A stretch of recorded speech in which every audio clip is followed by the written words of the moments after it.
Hello students, आज हम लोग डिस्कस करेंगे वेव्स के बारे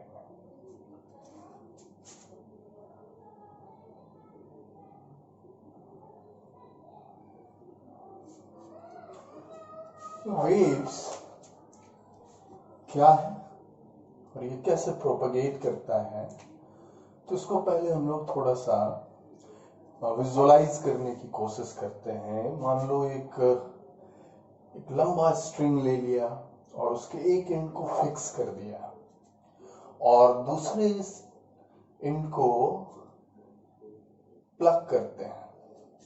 जैसे मान लो ये एक स्ट्रिंग है, लॉन्ग स्ट्रिंग, और इस एंड को हम प्लग किए। सपोज करो हमने एक ही बार उसको प्लग किया तो उस पर एक छोटा सा पल्स जनरेट हो गया। अभी ये पल्स इस पोजीशन पर है, थोड़ी देर के बाद ये पल्स आगे प्रोपगेट कर जाएगा, यहां पहुंच गया, फिर थोड़ी देर के बाद ये यहां आ गया और इस तरह ये आगे बढ़ता चला जाता है। तो ये जो पल्स प्रोपगेट कर रहा है इस स्ट्रिंग पर, यही वेव है। ये पल्स का मोशन है। यही पल्स अगर कंटिन्यूअस हो जाए, है ना, पल्स का ट्रेन डेवलप कर जाए, अगर हम इस एंड को प्लग करते रहे कंटिन्यूअसली, तो यहाँ पर एक वेव जनरेट हो जाता है स्ट्रिंग पर। लेकिन अभी हमको इसके बारे में एक जनरल डिस्क्रिप्शन जनरेट करना है। तो यहाँ पर ये जो पार्टिकल है स्ट्रिंग का, ये ऊपर और नीचे ऑसिलेट हो रहा है। ये वाला पार्टिकल इस टाइम पर, जब ये पल्स यहां है, तो ये वाला पार्टिकल यहां आ चुका है, यानी वो अपने मीन पोजीशन से डिस्प्लेस हो चुका है, डिस्टर्ब हो चुका है। तो ये इसके मीन पोजीशन से इसका जो डिस्प्लेसमेंट है उसको फिलहाल हम y कह रहे हैं। अब जब ये पल्स यहां नहीं रहेगा, तब फिर ये पार्टिकल अपने मीन पोजीशन पर आ जाएगा, तब y फिर 0 हो जाएगा। लेकिन थोड़ी देर के बाद इसका इस पोजीशन पर जो पार्टिकल है, ये तो यहां का, तो इस पोजीशन को हम x कह रहे हैं और यहां का जो पार्टिकल है ये इस जगह पे आ गया, तो ये जो डिस्प्लेस हुआ उसको y कह रहे हैं और ये किसी सर्टेन टाइम t पर है। तो थोड़ी देर के बाद यहां का y फिर बदल जाएगा, इस पोजीशन x वाला टाइम के साथ बदल रहा है, क्योंकि ये पल्स तो आगे प्रोपगेट करेगा, तो थोड़ी देर के बाद y अलग होगा। तो ये जो y है, पार्टिकल का डिस्प्लेसमेंट है, वह टाइम के साथ बदल रहा है, साथ ही साथ पोजीशन के साथ भी बदल रहा है ना।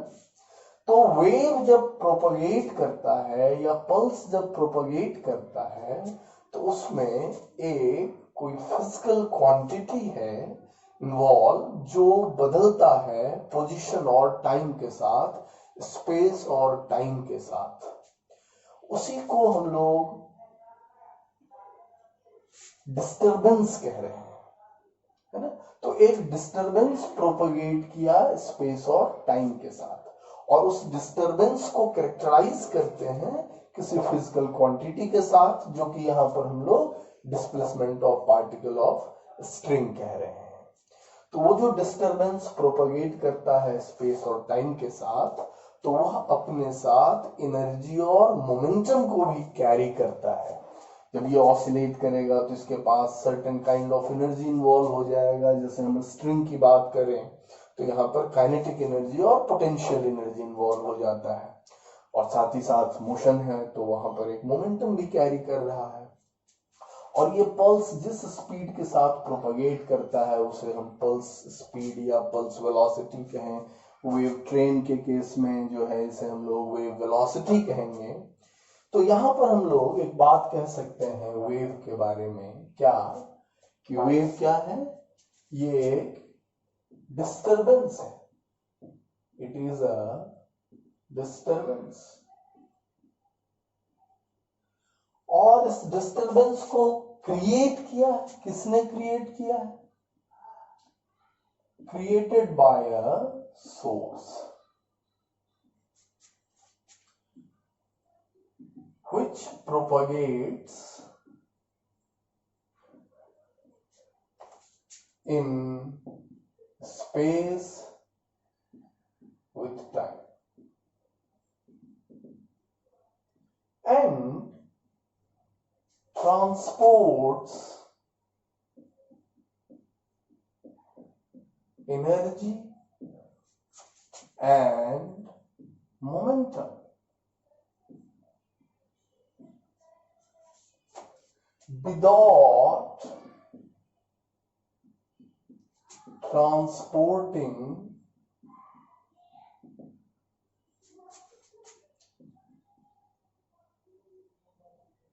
material। यहां पर इस स्ट्रिंग का पार्टिकल नहीं आगे जा रहा है, स्ट्रिंग का पार्टिकल तो यहां ऑसिलेट कर सकता है, वो सिर्फ ऑसिलेट कर रहा है। प्रोपगेट कौन कर रहा है? ये फ्लक्चुएशन, ये डिस्टरबेंस, ये वेव। तो ये एक डिस्टरबेंस है जो प्रोपगेट करता है स्पेस के साथ, स्पेस में टाइम के साथ, और ट्रांसपोर्ट करता है एनर्जी और मोमेंटम विदाउट ट्रांसपोर्टिंग मटेरियल। अब दूसरी बात हम ये कह सकते हैं यहां पर कि ये जो डिस्टरबेंस का प्रोपगेशन है, इसको हम कैसे कैरेक्टराइज करते हैं? तो disturbance is characterized by a physical property, or better you can say physical quantity, which varies with position या स्पेस कह दो एंड टाइम। जो एक फिजिकल क्वांटिटी से कैरेक्टराइज होगा, जो बदल रहा होगा पोजीशन एंड टाइम के साथ, called as wave velocity, sorry wave variable. उसके लिए हम लोग नेम टर्न कर रहे हैं वेव वेरिएबल। तो यहां पर हम लोग इसको मैथमेटिकली कैसे शो कर सकते हैं? तो यहां पर हम इसे शो कर रहे हैं, सपोज करो y से। ये y वेव वेरिएबल है और ये फंक्शन होगा x और t का, है ना। ये x क्या है? ये स्पेस कोऑर्डिनेट है, और t क्या है? ये टाइम कोऑर्डिनेट है, या simply you can say time है। y क्या है? ये वेव वेरिएबल है। अब ये वेव वेरिएबल इन जनरल क्या क्या पॉसिबल हो सकता है? तो इन जनरल ये हो सकता है displacement of particle, pressure variation,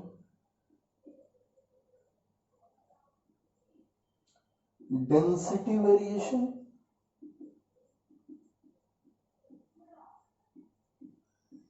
electric field, magnetic field. लेकिन ये लिस्ट यही एंड नहीं करता है। There are so many other variables, other physical quantities. अब देखो, जैसे अभी हम लोगों ने एग्जांपल के तौर पर देखा था वेव ऑन स्ट्रिंग। तो स्ट्रिंग के केस में जो स्ट्रिंग का पार्टिकल है, जो मीडियम का पार्टिकल है, वो अपने मीन पोजीशन से ऊपर और नीचे हो रहा है, तो वो डिस्प्लेस हो रहा है। तो वो वेव वेरिएबल हमारा क्या हो गया? डिस्प्लेसमेंट। किस केस में? वेव ऑन स्ट्रिंग के केस में।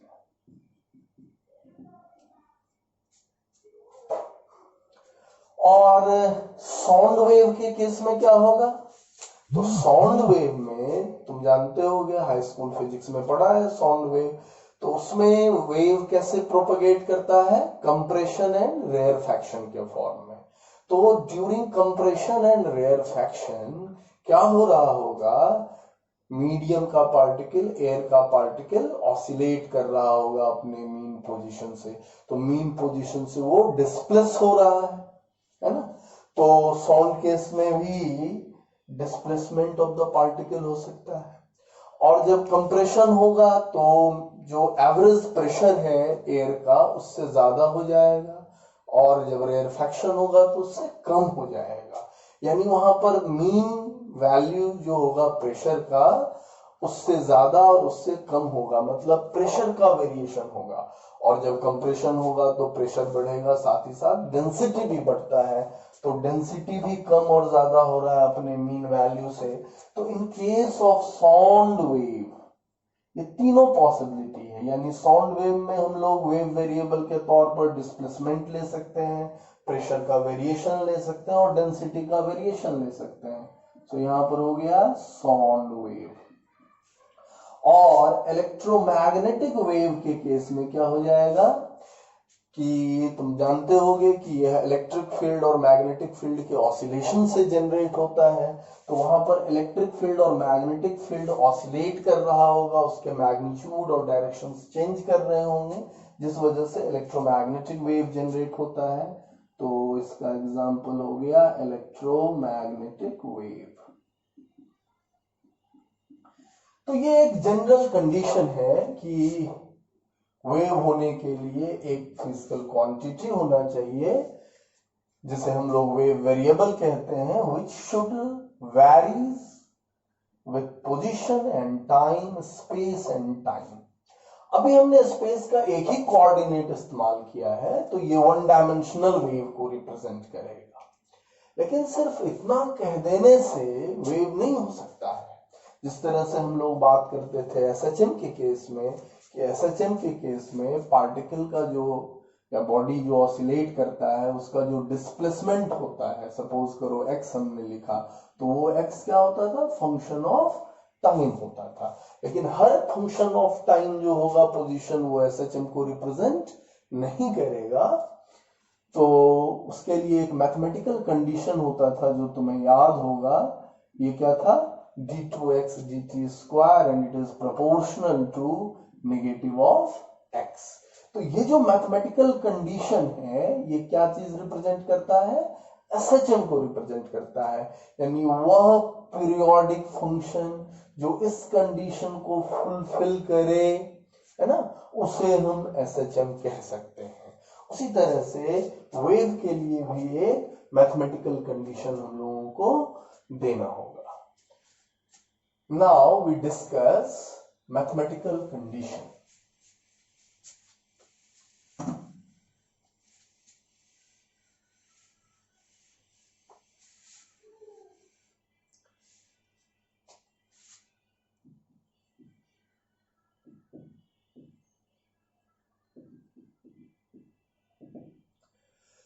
तो ये तो जान गए कि y x और t का फंक्शन होना चाहिए, लेकिन उस फंक्शन में y जो बदलेगा t के साथ, तो y का second derivative with respect to time जो होना चाहिए वह प्रोपोर्शनल होना चाहिए y के second derivative with respect to x।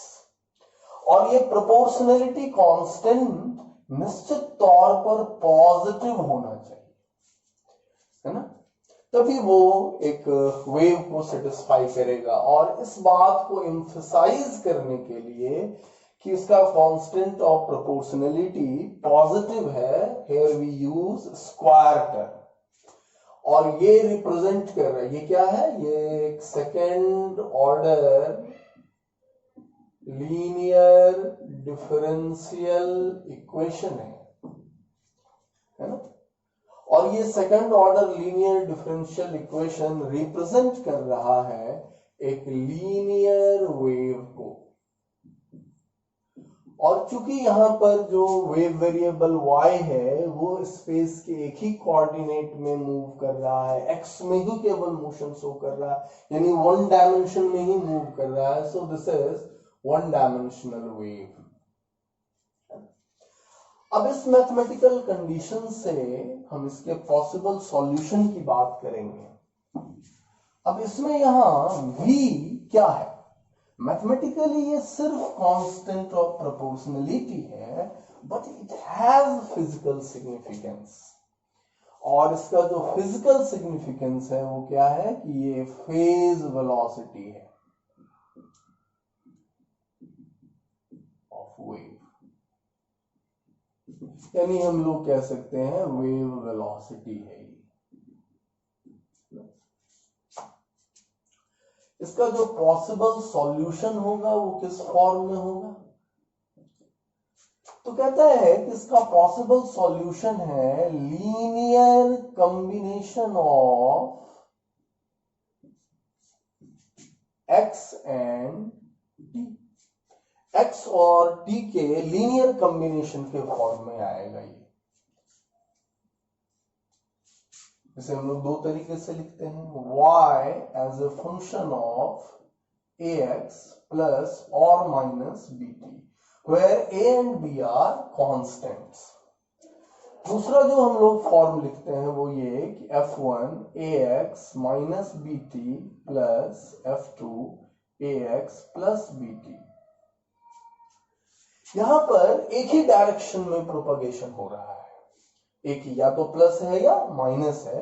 ये रिप्रेजेंट करता है ट्रैवलिंग वेव को या प्रोग्रेसिव वेव को, और ये रिप्रेजेंट करता है स्टैंडिंग वेव को या स्टेशनरी वेव को।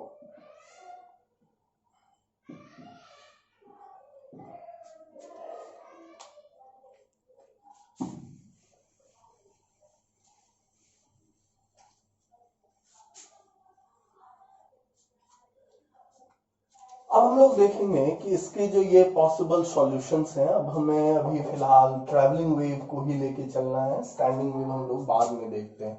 बेसिकली ये सुपरपोजिशन है वेव्स का, दो वेव अपोजिट डायरेक्शन में जब सुपरपोज करेगा तो उससे स्टैंडिंग वेव जनरेट होगा। तो अभी हम लोग देखेंगे इसका सिर्फ ट्रैवलिंग वेव।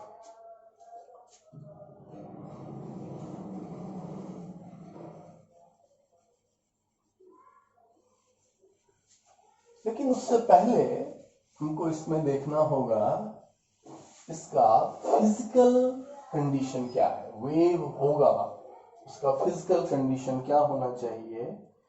तो उसका फिजिकल कंडीशन है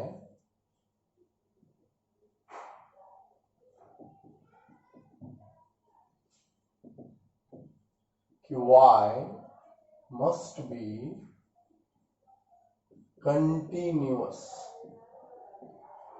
कंटिन्यूअस होना चाहिए, सिंगल वैल्यूड होना चाहिए, फाइनाइट होना चाहिए एंड बॉन्डेड होना चाहिए for given domain of x and t। Continuous होना चाहिए, इसका क्या मतलब है कि for each and every value of x and t there must be some value of y। Single valued होने का क्या मतलब हुआ? सिंगल वैल्यूड होने का मतलब हुआ कि यूनिट x और t पर y का एक ही वैल्यू होगा, यानी for given value of x and t there is a single existing value of y। Finite होने का मतलब हुआ कि y should not be very large, y का वैल्यू बहुत बड़ा नहीं होना चाहिए या इनफाइनाइटली लार्ज नहीं होना चाहिए। हम यहां पर इसका मतलब लगाते हैं स्मॉल, क्योंकि अगर लार्ज हो गया तो फिर वो नॉन लीनियर वेव हो जाएगा, लीनियरिटी वैनिश हो जाएगा। और बॉन्डेड कहने का मतलब है कि y का वैल्यू एक फिक्स रीजन में होना चाहिए, यानी रेंज उसका फिक्स होना चाहिए, क्लोज्ड होना चाहिए, ओपन रेंज नहीं होना चाहिए। यानी ऐसा ना हो कि x और t बढ़ाते चले जाएं तो y का वैल्यू अनबाउंडेड बढ़ता चला जाए, ऐसा नहीं होना चाहिए। तो ये इसके फिजिकल कंडीशंस हैं। केवल मैथमेटिकल कंडीशन सेटिस्फाई हो रहा हो तो वो वेव नहीं होगा, उसके साथ साथ फिजिकल कंडीशन भी सेटिस्फाइड होना बहुत जरूरी है, तभी हम लोग फिजिक्स में उसे वेव कह सकते हैं। आगे हम लोग एग्जांपल में इस बात को थोड़ा और क्लियर करेंगे। अब हम लोग थोड़ा सा ट्रैवलिंग वेव के बारे में देखते हैं।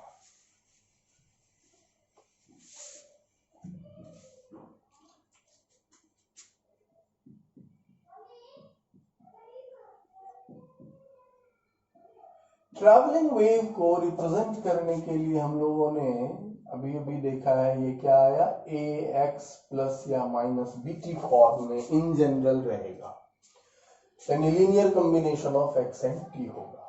यहां हम जानते हैं वाई वेव वेरिएबल है।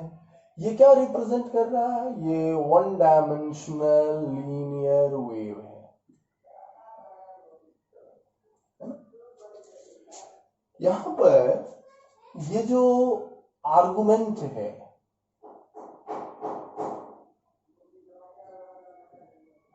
फंक्शन का, ये आर्गुमेंट क्या रिप्रेजेंट करता है, या फेज रिप्रेजेंट करता है वेव का। जैसे एसएचएम में फेज था, यानी एक्स और टी अगर दिया गया हो तो वाई हम फाइंड आउट कर सकते हैं, कोई एक दिया गया हो तो वाई नहीं पता चल सकता है। तो for given value of x and t y can be obtained.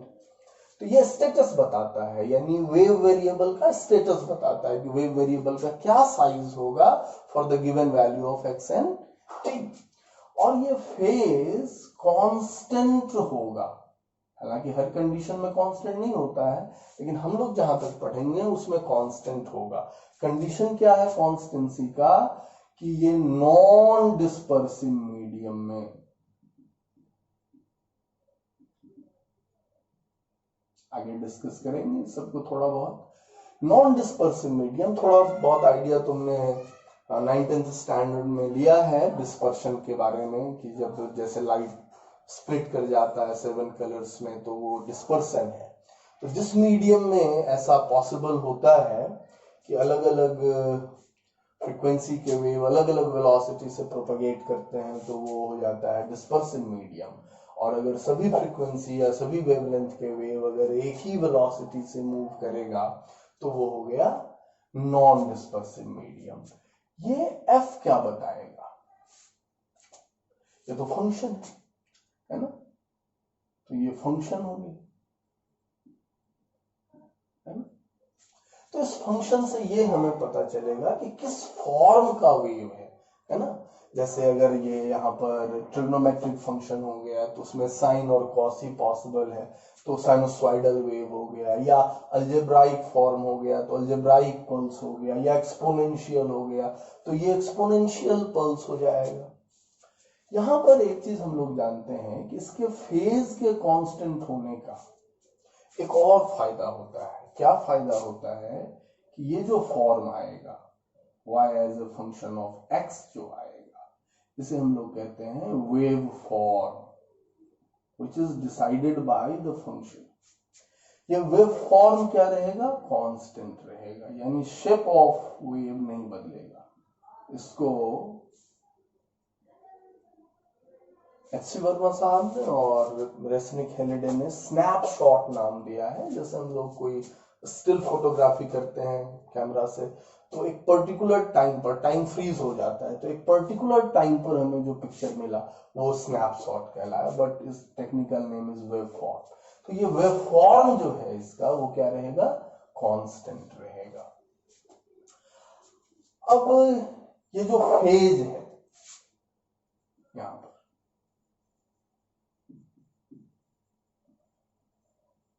Suppose करो मैंने फाई से डिनोट किया, तो ये आया ए एक्स प्लस या माइनस बी टी, और ये क्या होगा, कांस्टेंट होगा। अब इसमें जो फेज डिफरेंस है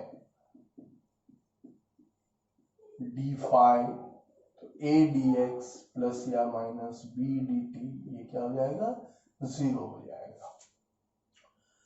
तो वेव जब प्रोपगेट करता है तो ट्रैवलिंग वेव का ये कैरेक्टरिस्टिक है कि यहां पर देखो ये जो dx है ये हो गया पाथ डिफरेंस, तो वेव जब प्रोपागेट करेगा तो एक पाथ डिफरेंस जनरेट होगा, किसके साथ? टाइम के साथ। तो dt क्या है? Time difference. लेकिन उसके साथ ये जो ADX है और ये जो BDT है ना, ADX हो गया, इसको कहते हैं phase difference due to path difference, तो इसका नाम है स्पेशियल फेज डिफरेंस। और इसका नाम देते हैं हम लोग टेम्पोरल फेज डिफरेंस, है ना। कहता है कि वेव जब प्रोपगेट करता है तो इस तरह से प्रोपगेट करता है कि phase difference due to path difference यानी स्पेशियल फेज डिफरेंस, और phase difference due to time difference, time interval, उसका सम यानी टेम्पोरल फेज डिफरेंस और स्पेशल फेज डिफरेंस का जो सम होगा वो हमेशा 0 होगा। While wave propagate, the phase difference due to path difference, that is the spatial phase difference plus temporal phase difference is always 0. ये कंडीशन है प्रोग्रेसिव वेव का। यहां से हम लोग एक चीज और फाइंड आउट कर लेंगे, इसको लिख लो।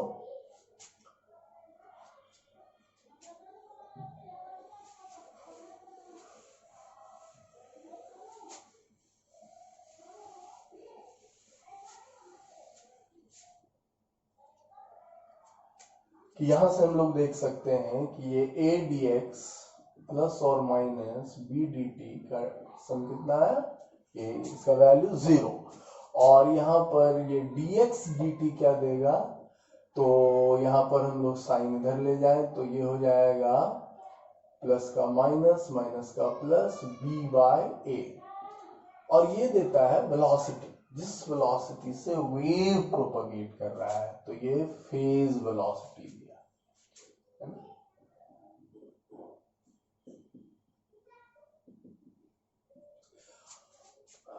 ये क्या है? Plus minus coefficient of t यानी time bye coefficient of space. यहां पर जब प्लस साइन है इसका मतलब हुआ कि वेव प्रोपगेट कर रहा है पॉजिटिव x डायरेक्शन में, और जब माइनस साइन है यहाँ पर इसका मतलब हुआ कि वेव प्रोपगेट कर रहा है निगेटिव x डायरेक्शन में, और फेज स्पीड कितना है, ये है B/A, है ना। अब अगर हम लोग इसको फंक्शन के फॉर्म में देखेंगे तो क्या देख रहे हैं, जब यहां पर प्लस है तो यहां माइनस है, और जब यहां माइनस है तो यहां प्लस है। यानी हम ये कह रहे हैं कि जब यहां पर प्लस रहेगा तो हम बड़े आसानी से कह सकते हैं कि वेव का डायरेक्शन किधर है, निगेटिव x में, और जब ये माइनस है तो वेव का डायरेक्शन किधर है, पॉजिटिव x डायरेक्शन में। तो हम यहीं से बड़े आसानी से इस बात को रख सकते हैं। ध्यान देना, ये AX और BT दोनों का साइन अगर सेम होगा तो वेव प्रोपगेट करेगा निगेटिव x डायरेक्शन में, और जब दोनों का साइन अपोजिट होगा, एक पॉजिटिव एक नेगेटिव होगा, तो वेव प्रोपगेट करेगा पॉजिटिव x डायरेक्शन में, है ना। और वेव का जो स्पीड होगा वह हो जाएगा टाइम का कोफिशिएंट बाय x का coefficient, that is here B/A। Right it down.